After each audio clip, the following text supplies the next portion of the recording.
അള്ളാഹു ആദ്യമായി പടച്ച മനുഷ്യൻ ആദം നബി അലൈഹി സ്വലാത്തു വസ്സലാം. ഈ ആദം നബി അലൈഹി സ്വലാത്തു വസ്സലാമിനെ അള്ളാഹു എങ്ങനെയാണ് പടച്ചത്? അള്ളാഹു മണ്ണെടുത്ത് മുമ്പിൽ വെച്ചു.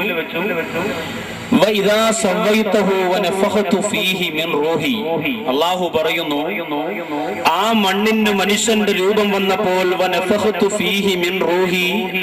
എന്റെ റൂഹിൽ നിന്ന് ആ മണ്ണിൽ ഞാൻ ഊതി എന്ന് അള്ളാഹു പറയാം. അങ്ങനെ ആദം എന്ന് പറയുന്ന മനുഷ്യന് ജീവനുണ്ടായി. മനുഷ്യൻ കണ്ണു തുറന്നു, കൈകാലുകൾ ചലിപ്പിച്ചു, എഴുന്നേറ്റ്.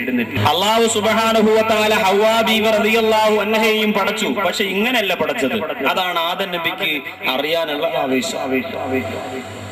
ആദം നബി അലൈഹി സ്വലാത്തു വസ്സലാം അള്ളാഹുവിനോട് ചോദിച്ചു, പടച്ചവനെ, ഒരു പിടി മണ്ണെടുത്തിട്ട് മനുഷ്യന്റെ രൂപമുണ്ടാക്കിയിട്ട് ആ മനുഷ്യന്റെ രൂപത്തിലേക്ക് നിന്റെ ആത്മാവിനെ നീ ഊതിയപ്പോൾ ഞാൻ പടച്ചു, എന്നെ പടയ്ക്കപ്പെട്ടു എങ്കിൽ എന്തുകൊണ്ട് ഹവ്വാ ബീവിയെയും അങ്ങനെ നിനക്ക് പടച്ചുകൂടായിരുന്നോ? നിനക്ക് മണ്ണെടുക്കണമെങ്കിൽ പഞ്ചായത്തിൽ പറയേണ്ട, മെമ്പർ ഒപ്പ് വേണ്ട, ഒന്നും വേണ്ട, മണ്ണ് നിനക്കുണ്ടല്ലോ. അങ്ങനെ ഒരു മണ്ണെടുത്തിട്ട് ഒരു ഹവ്വാ ബീവിയെ നിനക്ക് പടച്ചുകൂടായിരുന്നോ? എന്തിനാണ് എന്റെ വാരിയെല്ലിൽ നിന്ന് തന്നെ പടച്ചത്? ആദം നബി അലൈഹി സ്വലാത്തു വസ്സലാമിന്റെ ചോദ്യം. അള്ളാഹു തിരിച്ചു ചോദിച്ചു, ആദമേ, നിന്റെ പ്രിയപ്പെട്ടവളായ നിന്റെ പ്രിയതമയായ ഹവ്വാഇന് ഹവ്വാ എന്ന് പേര് വരാനുള്ള കാരണം എന്തെന്ന് നിനക്കറിയും? അതെന്താ? ആദ്യത്തെ സ്ത്രീക്ക് ഹവ്വാ എന്ന് പേര് വരാനുള്ള കാരണം എന്താണ്?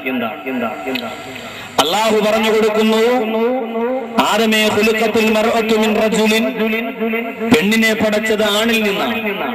പെണ്ണിനെ പടച്ചത് ആണിൽ നിന്നാണ്. മാത്രമല്ല വജുഇലതു നഹീമതുഹാ ബിർറജുൽ, ആ പെണ്ണിന്റെ എല്ലാ കാര്യങ്ങളും ഭാവിയിൽ നടക്കേണ്ടതും നടത്തേണ്ടതും ആണാണ്. പെണ്ണിന്റെ എല്ലാ കാര്യങ്ങളും നടത്തേണ്ടുന്നത് ആണാണ്, ഭർത്താവാണ്. അല്ലാതെ വെറുതെ അല്ല നിന്റെ വാരിയിൽ നിന്നും പെണ്ണിനെ പടച്ചു.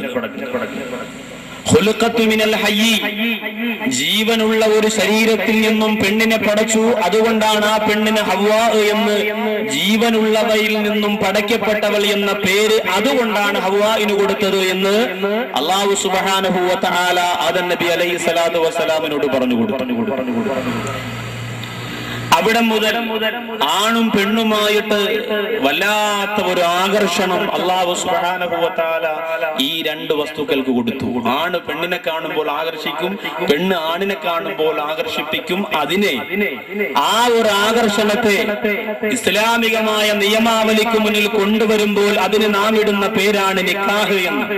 അങ്ങനെയാണ് നിക്കാഹിലൂടെ ആണിന്റെയും പെണ്ണിന്റെയും ആഗ്രഹ സഫലീകരണത്തെ, ശാരീരിക ബന്ധത്തെ, സുഖമനുഭവിക്കലിനെ, വർഷങ്ങളോളമുള്ള ഇണചേരലിനെയും ഇണയോടൊത്ത് തുണയാതെ ജീവിക്കലിനെയും അള്ളാഹു അനുവദനീയമാക്കിയതിന്റെ പേരാണ് നിക്കാഹ് എന്ന്. സാക്ഷികളുടെ സാന്നിധ്യം, പെണ്ണിന്റെ വലിയന്റെ സാന്നിധ്യം, ഭർത്താവിന്റെ സാന്നിധ്യം, അതോടൊപ്പം നിക്കാഹ് നടക്കാണ്. ലോകത്തെല്ലാം അള്ളാഹു ഇണകളാക്കി മാത്രമേ പടച്ചിട്ടുള്ളൂ.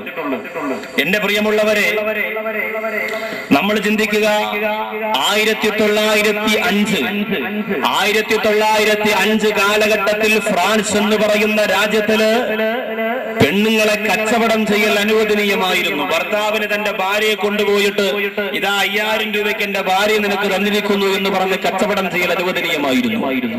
ബാബിലോണിയ മുതൽ യൂറോപ്പ് വരെ പറഞ്ഞാൽ അനുസരണയില്ലാത്ത പെൺകുട്ടികളെ നിറഞ്ഞൊഴുകുന്ന സമുദ്രത്തിലേക്ക്, അല്ലെങ്കിൽ നിറഞ്ഞു തുളുമ്പുന്ന കിണറ്റിന്റെ അകത്തിലേക്ക് തള്ളിയിടാൻ അനുവാദമുണ്ടായിരുന്ന രാജ്യമായിരുന്നു ബാബിലോണിയ മുതൽ യൂറോപ്പ് വരെ.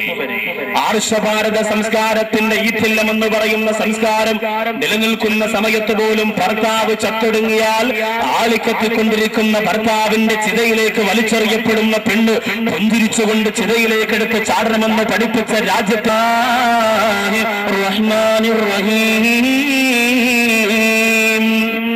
ومن آياته أن خلق لكم من أنفسكم أزواجا لتسكنوا إليها وجعل بينكم مودة ورحمة.